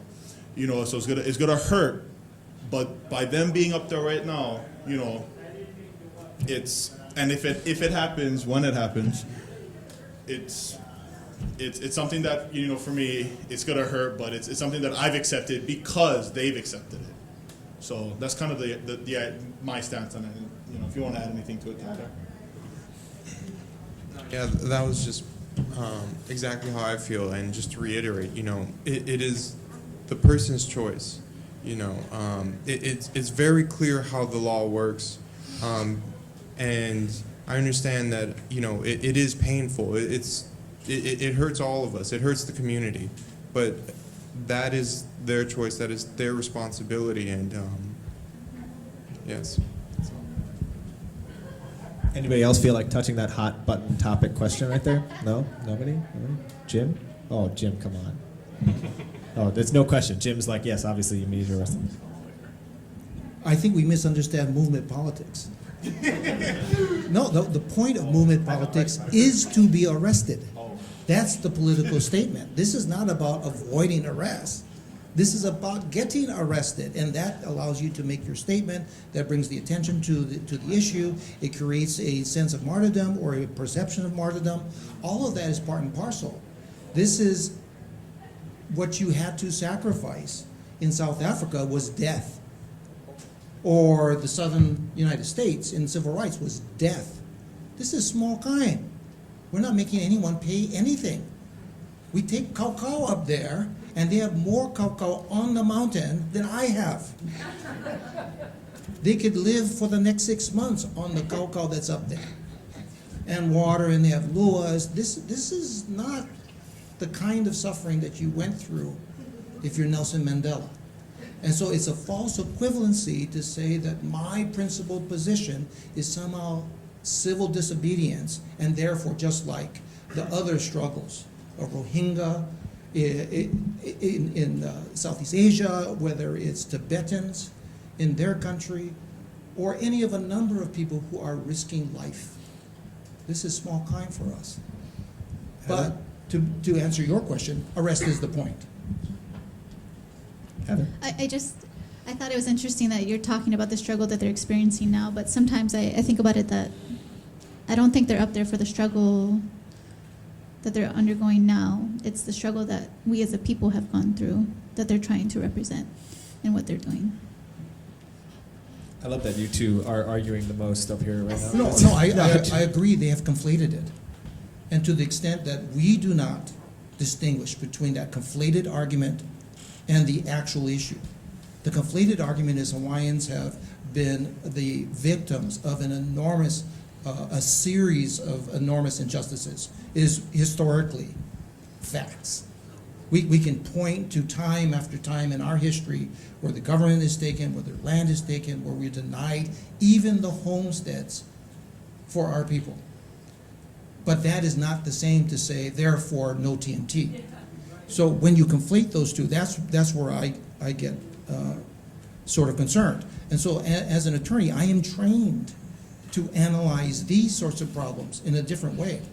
I am not a scientist. And so I'm not going out there with a completely open mind with a random sample of thousands and thousands of different experiments and then drawing some sort of objective conclusion from that. I don't got that time. We have laws that give us some sort of guidance. And so it's focusing like a laser bomb on what is actually going on, like a laser weapon. Because it's easy if you don't have the rigor of that sort of analysis to then conflate wrongs, and therefore I should listen to you because, yeah, you obviously have been wronged. So let's talk about what? A telescope? Now there is the leap. Now let's talk about health. Let's talk about housing. Let's talk about incarceration and some real steps we have complete control over to address those. Yeah. So that's where I think we are talking about the same thing. Yeah. But I just wanted to clarify that Right. TMT is not, as Mailani said, that is not the root of the suffering that they are expressing. I just see that and express it more clear. That's all. That's the only difference. Sure you do. No, yeah, and to be honest, like to add to all of that, I think that's kind of, if I had to, I think the light that came out from the storm, from what I see, is that there is awareness. I remember when I first went to grad school, 2 years ago, I had people who, to be honest, quite frankly, still thought we lived in huts. I know that's some stereotype, but I'm not even lying. No, People somebody definitely accused me of riding a dolphin. Actually, I told him I rode a dolphin to school once, and he believed me because he was. But to be honest, fast forward to when Tyler and I we went to the summer school in Amsterdam, and people were coming to us, asking us questions and actually saying that, oh yeah, we read about this, about the history, this and that, and there was just more awareness to the problem. And I think if there's one thing that I can say I appreciate is that awareness, because as both you guys pointed out, and I'm sure most of us in here would agree, that there were a lot of injustices, to Hawaiians throughout history, and we can point to those times. So would I say that this movement was for naught? No way. Absolutely not. I think something came out of it. Would I say taking the telescope down will solve all of that? I say no. What is the answer to movement politics, Jim, in your mind? It's framing the issue. If you ask the question whether Hawaiian practitioners have the same obligation to share the mountain with permittees, then that's a different conversation. See, otherwise, right now it's one-sided. My belief denies your access, even though you have a lawful right. So if you ask the question properly, whether you have the right as a practitioner to deny or share access to the mountain, I think then the answer is easier to reach. Because otherwise you're addressing other issues and not that one.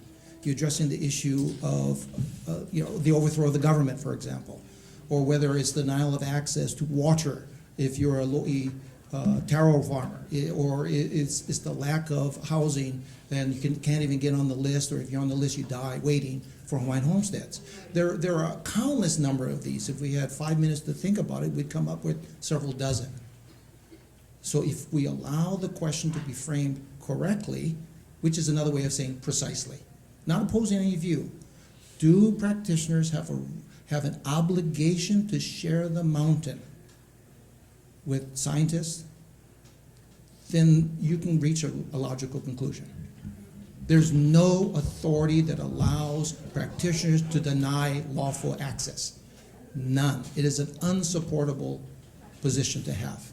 Now, you don't have to like it, because there was a demand for due process for 11 years.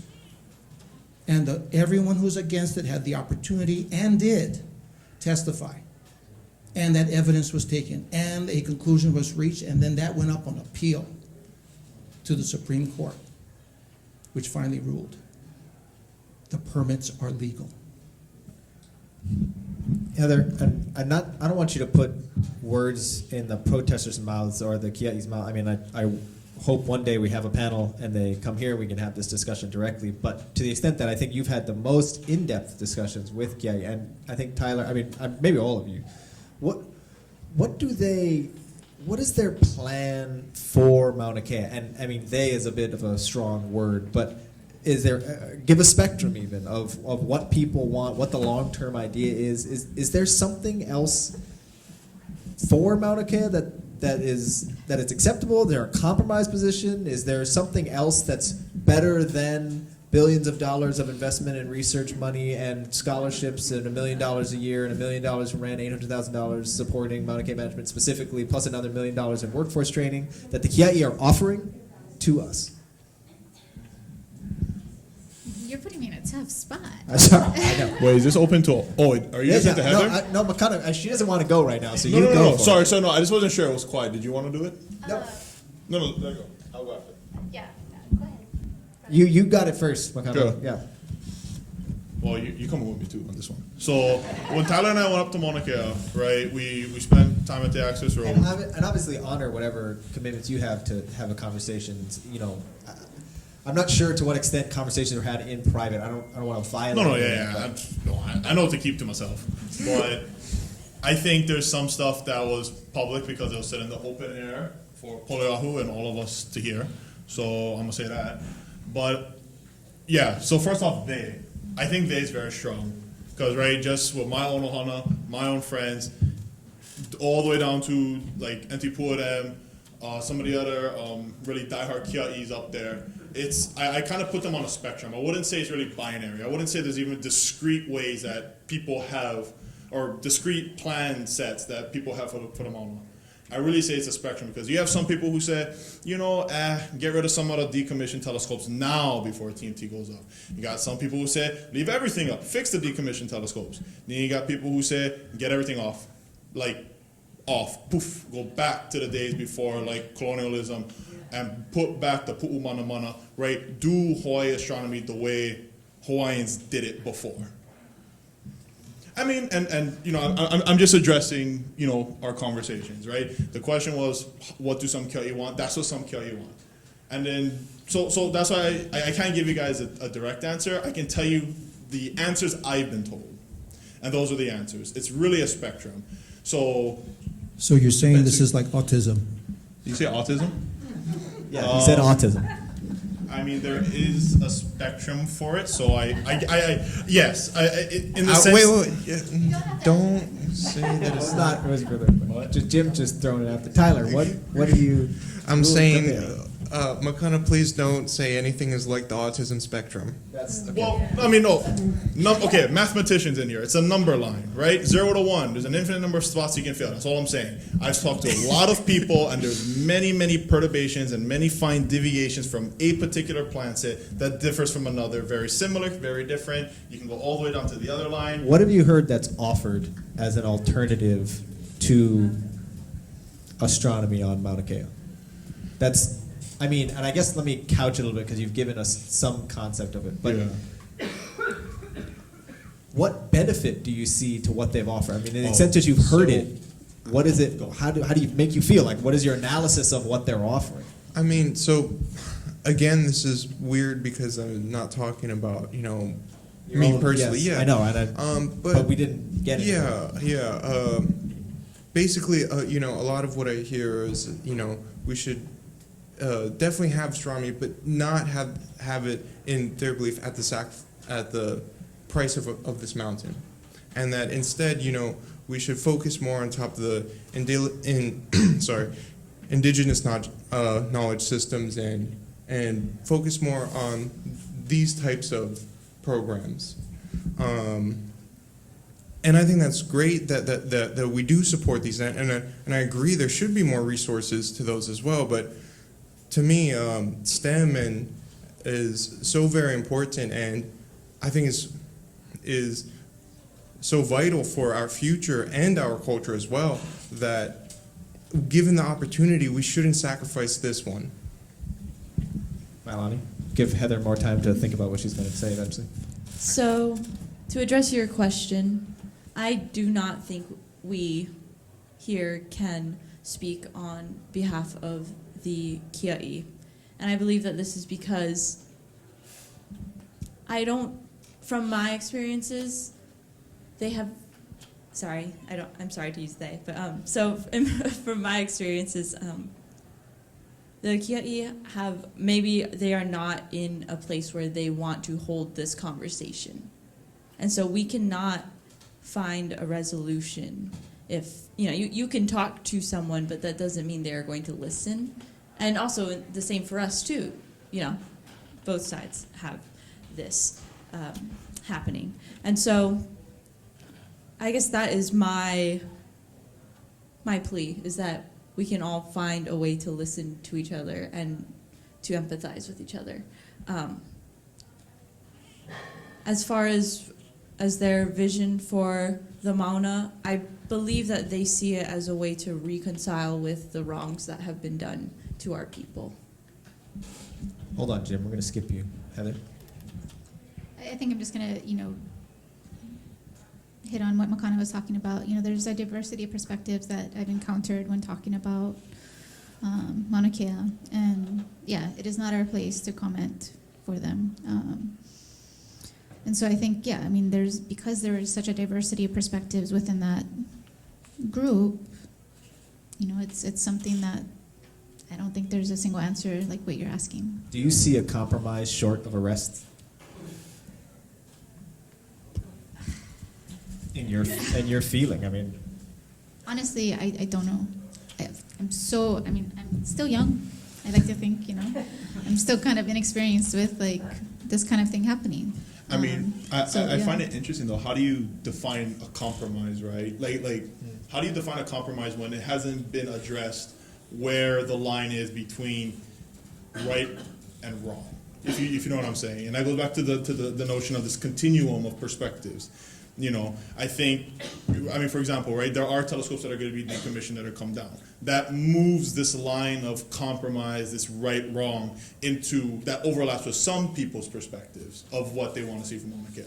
But it's not going to reach, although, some people on the other end of the continuum where they say just take everything off, right? Or at least I don't foresee that as being a possible solution that's been proposed.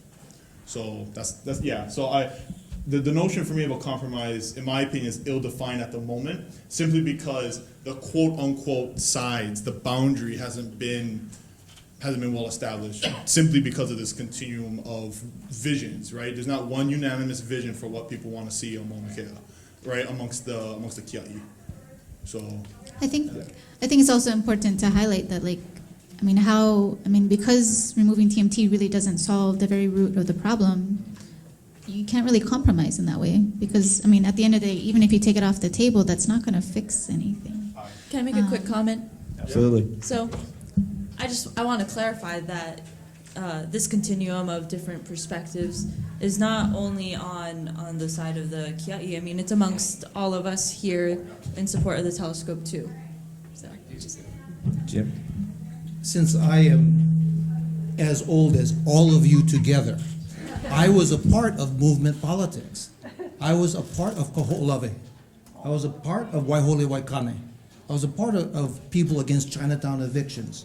I am familiar with the nature of movement politics. That's kind of where I come from, an ethnic studies background, Hawaiian studies background, and then that eventually, obviously, led to law school. But these are movements that are designed to achieve a particular goal. The goal that's been defined in general by the Kia'i movement is denial of TMT. We can sugarcoat it in all kinds of ways, but there is no outcome that is consistent with the goal of the Kia'i protesters by and large, other than denial of TMT. So from a science point of view, that's a zero-sum game. There's no Venn diagram where there's an overlap. Telescope here, you folks here, if you want to have telescope, then you're not going to get my support. There's no way, by definition, since the Kia'i had defined themselves as against the telescope. So appreciating that might inform us going forward. Maybe the scientists can do excellent science if they have a good instrument. If you are denied an instrument, your science may not be as good. And that's the future. From a science point of view, you have two, basically. A future with TMT and a future without. You're going to do your science no matter what. It may not be in Hawaii. Or if it is in Hawaii, it'll be without the TMT. Heather? I don't know. I don't know if that's, so, in getting on this perspective of, if TMT is at issue here, then what happens? What are the perspectives in regards to the other observatories? And if for whatever reason the fallout of everything that happens is that they are no longer welcome, then I don't want to be anywhere else doing my research. I want to be here. I want to be with my family. I want to be in the center of these indigenous knowledge systems, because at the end of the day, I was not raised up in a school that taught us that information. And I'm still learning that, and I'm still trying to inform my research with that knowledge. And I cannot do that anywhere else. I know. I just want to highlight that there's a difference. I cannot just go anywhere and do what I'm doing now. And I think that's ultimately important. my point. You guys. I don't know. We keep bantering over here. It's like mom and dad fighting over here. You guys. That's the point. No, I love you guys. Okay, so Mr. Stone, we have a question for you. They called you Mr. Stone. I'm going to call you Dr. Stone from now on, because nobody knows that lawyers are actually doctors. Ha! That's not really true. Okay. It's only because we were jealous of the docs. So we invented a degree that is a Juris Doctorate. That's where I was going with that horrible joke. Okay, what is the background regarding the state and DHHL land swap issues, if you know? Have they been uncompleted for any particular reasons, including the Summit Road? And this is related to the claim that DHHL owns the road. It's not really how land use works, but that's kind of where, or land ownership. I'm not familiar with the nature of that claim or the quality of that claim. I can only say that during the 11-year process with regards to the permit, every other claim was raised. This is sort of a new one. And so I can't comment on the quality of that claim. I can say that for every demand that has been raised today, it had already been raised at some point in the past 11 years. So it's not as if this is anything new. So to the extent that, Sam, you're asking what would tomorrow look like, what would a compromise look like, we are living that real life. Because we know that once none of those demands were supportable, it didn't stop. The only outcome that is satisfactory is the denial of TMT. How do we know that? Because we still got the protests after all of the due process. I guess also to add to that, first off, I want to say whatever, if it's legal or not, that's not really the whole point of it. Because even if we, find out that it was legal, we still have the problem. There's still going to be the protests. There's still going to be people against the TMT. The road is just another issue, and which I agree. If there was something done wrong with DHHL and DOT, then that needs to be fixed. I mean, we need to get Hawaiians, their land, and it's. Yeah, if this is another one of those injustices, then I'm not for it. Yeah. We should be saying ours. We are part of that. Yeah. Well, I guess to the extent that I'm not a beneficiary of deed. Yeah. Sorry. It's complicated. I don't. There's a question. There's a couple questions here about. Well, actually, I want to go to this other one. Do you feel? This may be a simple question. I don't know. Personally, and based on the fact that you're Native Hawaiian, this would be relevant to Native Hawaiian culture, in my view. Do you think the separation of church and state is an important part of the society you live in? So not the question of whether or not it's Western, or it's Hawaiian, or it's indigenous, or it's Asian. Do you believe in the separation of church and state to the extent that a religious belief of one individual or group of individuals should not trump other people's beliefs or uses outside of the legal process? We're waiting on you, Jim. You're going last. Stop it. Heather? No, I didn't say you were going last. You're going first. Jim's going last. He likes having the last word anyway. And I know what Jim's answer is going to be. Take your time. I like the dramatic effect. Well, I kind of forgot the question again. It's this, You talk so much, and then I'm like, what was I get he that saying? a lot. Do you agree that the separation of church and state is important? Or how do I value that in my own society, Also- essentially? I think we tend to tell ourselves that that's how our United States government is supposed to be, right? Like, it's designed to be that way, but we have implicit biases that sometimes are totally unconscious, right? How do you, as a person, separate your religious systems from your actions? And so, of course, that's going to fold into the state at the end of the day. But I think, limiting that religious influence over state policy, I think, is definitely ideal. Again, I think it's totally hard to separate the two because it's like separating your arm from your body and saying that they shouldn't go together. But yeah. For me personally, it's interesting. Yeah, I wouldn't say I have a simple binary yes or no, or yay or nay to it, because, obviously, if you look in history, when a government is ruled solely by religion, some would say the results were not always positive for certain people's lives. Wow, Most sugarcoat. oppressive. Yeah. There was not really a solidified form of structure. It was kind of it was almost like a glorified, covered up view of like a dictatorship or an oligarchy. So there's that aspect, right? Again, it's kind of like a continuum.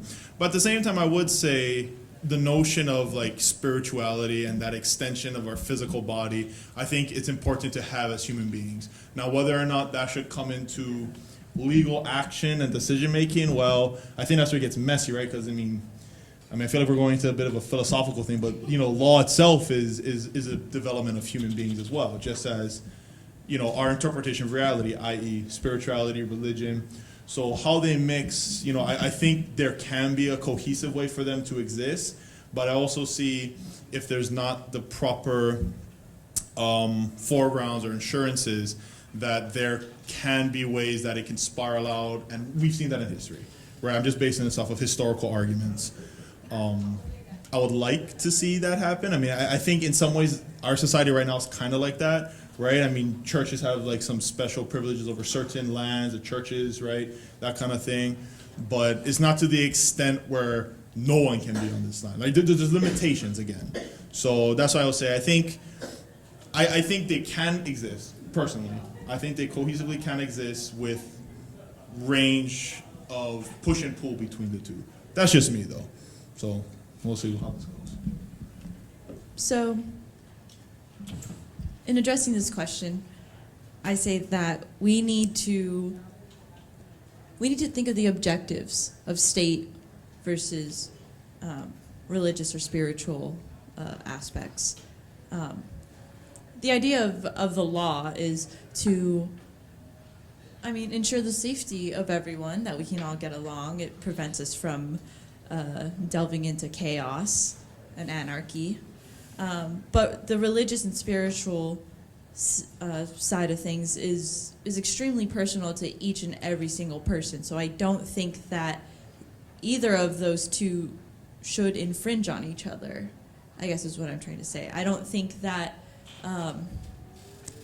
either of them should infringe on each other in such a way that one is trying to take the other's place. I think they're two completely separate states. They have different objectives, and that's why they are incomparable.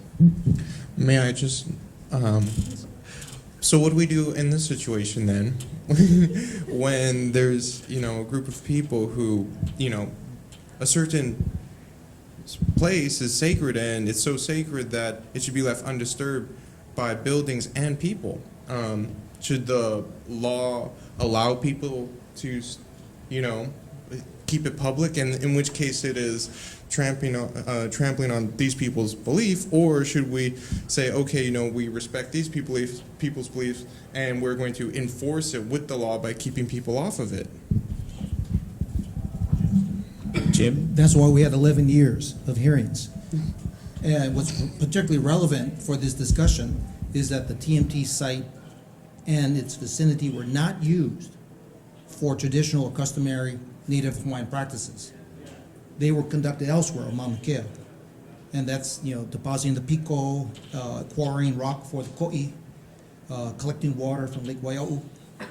That site is, for the TMT, is not on the Summit Ridge, which is generally considered the quote-unquote most sacred area. But Sam's question was different. This one is relatively straightforward in the law. There's a separation between church and state because you have a right to your beliefs. But those beliefs cannot be imposed on others. Every government that is based upon a religion ends up like the Taliban, where those views and no other views are permitted, and they will explode 1,000-year-old Buddhas because it's inconsistent with their personal religious beliefs. So in the United States, which was founded by people who want to escape governments that were ruled by religious divine monarchs in Europe, was to then make it real clear that you can believe, and we will actually encourage you to have your churches, but that's separate from governance and law. So where you answer these questions is in the courts, and that's what the permit process was. And so all of these questions that Sam has been bringing up were addressed over the past 11 years. These are not open questions. So one of the distractions is the argument that the Kiai have that there are still these questions I'm sort of reminded of some of the shenanigans going on in Washington, D.C. right now. When I hear, yes, we just have more questions about this, that, or the other nonsense. These are not unanswered questions. Everyone we've talked about today has been addressed. All you'd have to do is read Mauna Kea 2, which is available. You probably have it on your site. I've most likely posted it on the site. What is But if the you actual? don't- This is the Supreme Court case he's referring to. What's the actual name? Because I think it's something funky. Because it's lawyers. I don't know. It's I only the- know it by Mauna I think Kea. it's something in Land Conservation District Yeah. Use Permit nonsense. But if you do want a copy of it, actually email imuatmt@gmail.com. imuatmt@gmail.com. I will send you a copy or a link.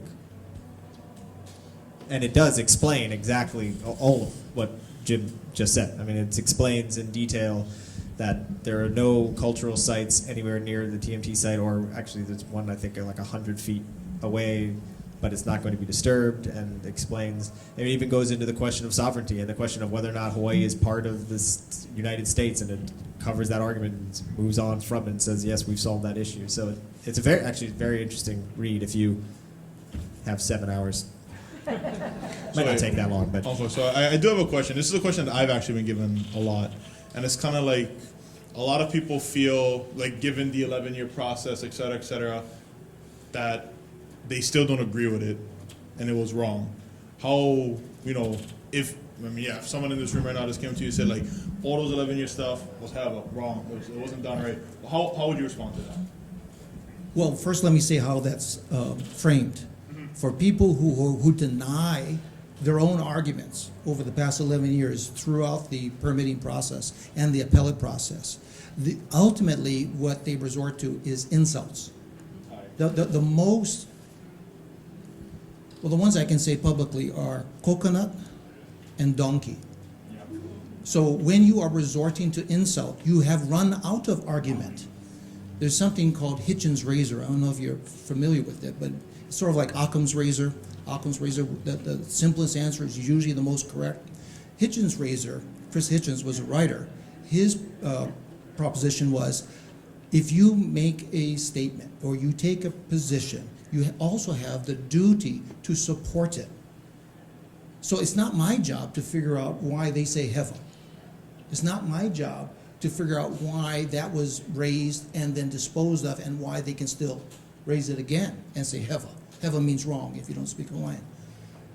It is the obligation of the person submitting the proposal to justify it in some way that has not yet been exhausted.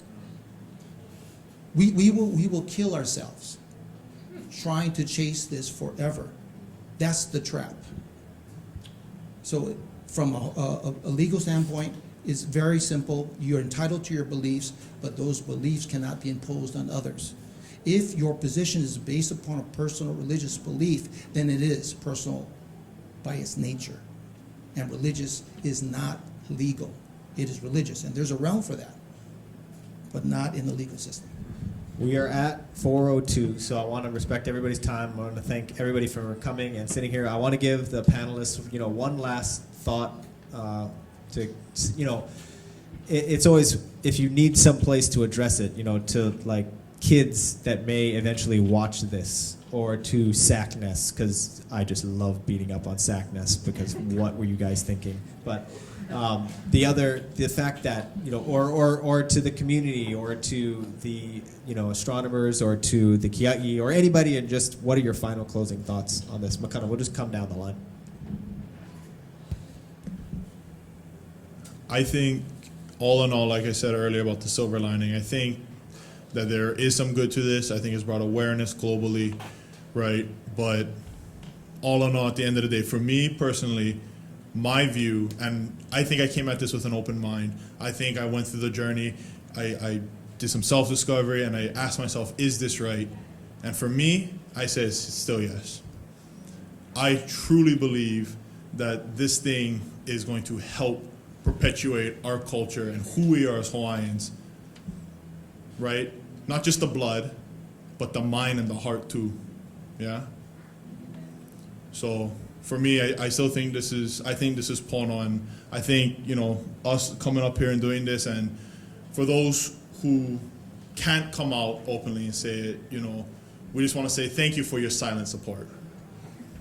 I mean, no, honestly, I mean, you know, for me, I've had people randomly message me, I don't even know who they are, saying, oh, thank you for coming out, because, you know, I'm too afraid to come out, too scared, because my whole family all wearing the See on the Mauna shirt, and they have to wear it, but, you know, they don't agree. So, you know, stay strong, guys. That's all I can say. Thank you, Makano. I would just like to say to everyone who's watching this, and hopefully future generations as well, the Hawaiian culture is going to always be changing. And many things we have embraced. I mean, look at fashion. I love, you know, a lot of the Aloha shirts by Kealo Pico and Mauna, and we embrace this. They're not just making malo cloth or kies, you know, they're making really nice Aloha shirts. And this is the same thing with hula, you know, and the music. Right now we have an opportunity to revolutionize Hawaiian astronomy and allow the next generation of people from Hawaii to become leaders in the world in astronomy. And I think that's a great opportunity. And it's fine if you don't believe that that's, you know, what is right, but you should always be respectful of other people's ideas and conduct yourself with aloha. Thank you, Tyler. I guess a concluding thought that I have is kulia ikanu'u, which means to strive for the summit, and in this sense it's quite literal. Personally, it is quite literal. But Whose motto was that? Queen Kafi Olani. And so personally, as a modern Native Hawaiian, I will strive to do my best in this situation to see that whatever the outcome may be, that it is what is best for our future. And I will continue to strive to be the best that I am in my field of astronomy so that I can prove that this is possible. We as Native Hawaiians can be the best in astronomy. Sorry. No, I mean, I think you're entitled to some tears. I think you, more than anybody, as a high school student coming out and starting that petition and going through what you went through alone, is what gave me strength to come out, because I was one of many people who had some reason to be silent, and I understand them. I mean, I was an attorney. I have attorney friends that support this that I'm constantly berating, and they're like, "Look, I can't speak out." And I was the same way. I was like, I have clients, I got to represent them and stuff. And you were a high school student, and you didn't deserve that. And I just thank you for what you've done. It is a profile in courage to see young people on this panel living their lives in excellence, in a discipline that is as rigorous as any. I mean, fundamental questions are addressed by physics. For those of us who have a question in our mind of what to believe or who to believe or what path is either pono or heva, the book says, know them by what they do. Tyler is right that the fundamental base of our culture is aloha. And I am informed by Pilahi Paki's definition of aloha. She was a kupuna when I was younger and has informed many of us of my generation. And for Pilahi, aloha was akahai, which is kindness. Lokahi, our ability to work together. Olu olu is to be pleasant. Ha'a ha'a is humility. And ahunui is patience. Those fundamental Hawaiian values are what lives in each of us when we live aloha. For those strident voices out there, and you have any question as to their authenticity with our culture, ask yourself, are they kind? Are they working together? Are they pleasant? Are they humble? Are they patient? Those are the values that we live in our house. My daughter is an Olelo professor at UH, and she is on the mountain protesting. In our house, we have no animosity. I don't know if you can tell, but I have the utmost respect for anybody who feels a genuine, sincere belief that TMT is hevel and that they are compelled to protest. I completely respect that. And for her part, my daughter was 30 years old and still lives with me, also respects me and my point of view. And we never fight, we never have harsh words or raise our voices to each other. If what we are seeking here is that sort of accommodation, then I think we're on the right track. If we are not seeking that sort of accommodation, then we're on the wrong track and not living. Aloha.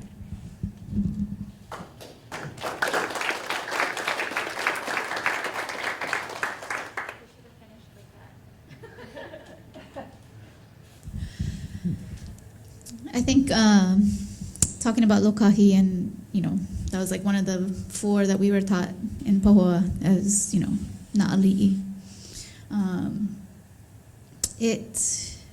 That is when you said the last message. That's the thing that came to my mind was we are in this together, right?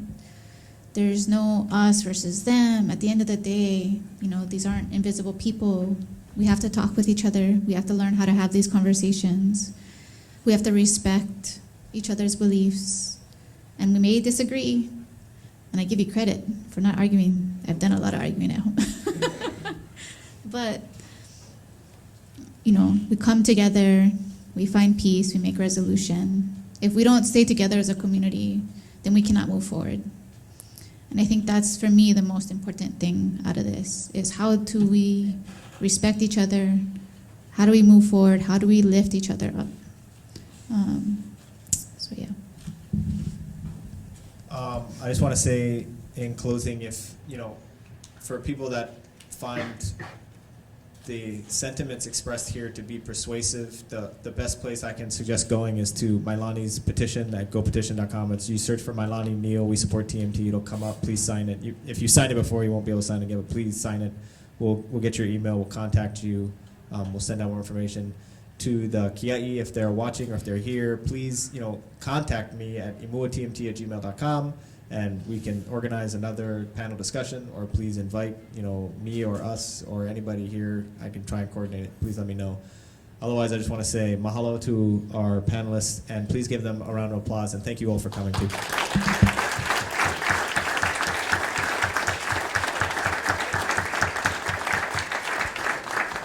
Aloha. Thank you.